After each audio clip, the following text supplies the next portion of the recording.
काम नहीं करना। जी सर, जरिए आज ये प्रेस कॉन्फ्रेंस करते हो की मकसद है? देखो, हमारा मकसद है अवेयरनेस। हमारी जो स्पेशलिटी है प्लास्टिक रिकंस्ट्रक्टिव कॉस्मेटिक सर्जरी, उसके बारे में अवेयरनेस बहुत कम है। जानते नहीं लोग कि इसका स्कोप क्या है, क्या क्या चीज हम कर सकते हैं। इसमें बहुत वाइड स्कोप है, आप जो सोच सकते हो वो कर सकते हैं। तो इसलिए ये हम इस मकसद से हमने प्रेस कॉन्फ्रेंस करी है। कॉस्मेटिक सर्जरी है क्या, थोड़ी ब्रीफली बताया जाए। कॉस्मेटिक सर्जरी जो है वो प्लास्टिक सर्जरी का हिस्सा है। जो हमारी मेन स्पेशलिटी वो प्लास्टिक सर्जरी है, उसका एक हिस्सा है जो डिफेक्ट्स और डिफॉर्मिटीज को करेक्ट करता है, नॉर्मल पे लाता है, वो रिकंस्ट्रक्टिव सर्जरी बोलते हैं। जो नॉर्मल लोगों को इम्प्रूव करता है वो कॉस्मेटिक सर्जरी बोलते हैं। तो वो सब प्लास्टिक सर्जरी का ही डिवीजन है। और धीरे धीरे, चूंकि पहले इंडिया में बहुत कम होता था, अब काफ़ी है। और अब हमारी जो समझ है, हमारी जो एजिंग की, वो बेटर है। तो हम बहुत हेल्प कर सकते हैं बॉडी को, फेस को रेस्टोर करने के लिए जैसे वो होनी चाहिए। तो कॉस्मेटिक सर्जरी अब काफ़ी हद तक रेस्टोरेटिव भी हो रही है। जैसे हमें पता है कि हमारे यहाँ पे आप देखेंगे कि 10 साल के बच्चे को भी अंडर आई सर्कल्स आ जाते हैं। हमारी बोनी स्ट्रक्चर वैसा है। हमें पता है कि ये ऐसे जैसे जैसे एज करेंगे ये इस तरह से फेस में चेंजेस आएंगे। हम उसको करेक्ट कर सकते हैं जिससे उसको रेस्टोर करें। तो अब ज़्यादातर कॉस्मेटिक सर्जरी काफ़ी हद तक रेस्टोरेटिव होती जा रही है।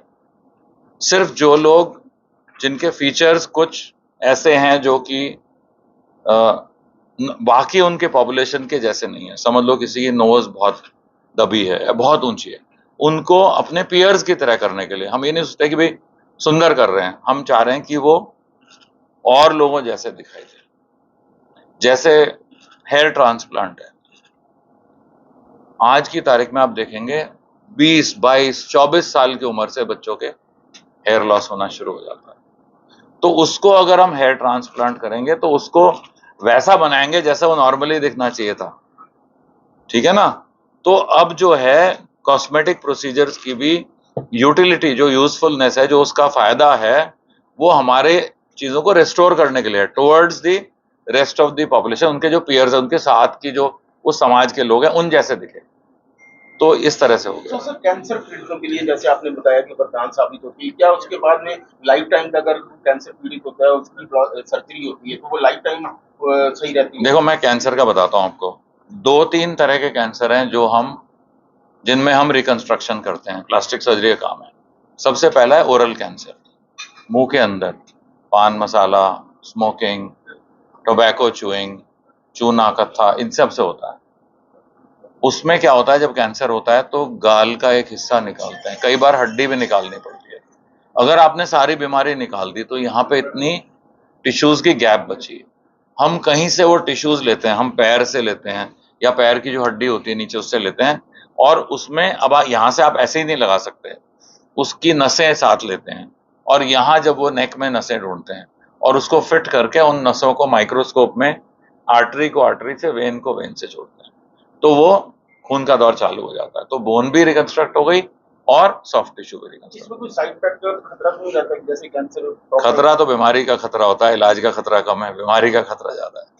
अगर आप कुछ नहीं करेंगे तो हमें बताया क्या होगा। और इसमें जितना जल्दी करें, अर्ली डिटेक्ट हो, अर्ली ट्रीटमेंट हो, अर्ली सर्जरी हो, उतने ही रिजल्ट्स लॉन्ग लास्टिंग होते हैं।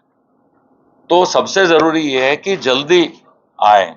लोग, क्या होता है, जख्म है मुंह के अंदर, चल रहा है या मुंह खुलना कम होता जा रहा है धीरे धीरे, पहले बॉदर ही नहीं करते कि ठीक है थोड़ा सा हो गया।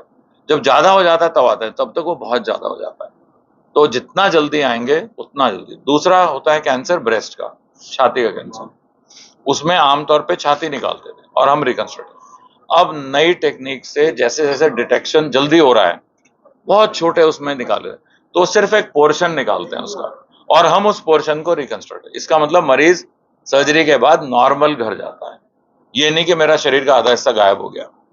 तो उससे emotionally, mentally quality of life जो है वो नॉर्मल लोगों की तरह होती है। तो ये बहुत जरूरी है। तो रिकंस्ट्रक्शन काम आता है। जैसे पैर में ट्यूमर है, पहले ज्यादातर ट्यूमर्स में काट देते थे पैर, अभी क्या करते हैं, उस हिस्से को निकाल देते हैं, उसकी जगह आर्टिफिशियल प्रोस्थेसिस हड्डी की जगह लाते हैं, और हम मास का ट्रांसफर करके दूसरी जगह से उसको कवर कर रहे हैं। तो सैल्वेज ऑफ लिम्स, लेग का सैल्वेज, फुट का सैल्वेज बहुत ज्यादा पॉसिबल हो गया आज की तारीख में। कितने दिन का प्रोसेस होता है ये सर्जरी का? ये तो एक ही दिन में हो जाती है जैसे ही।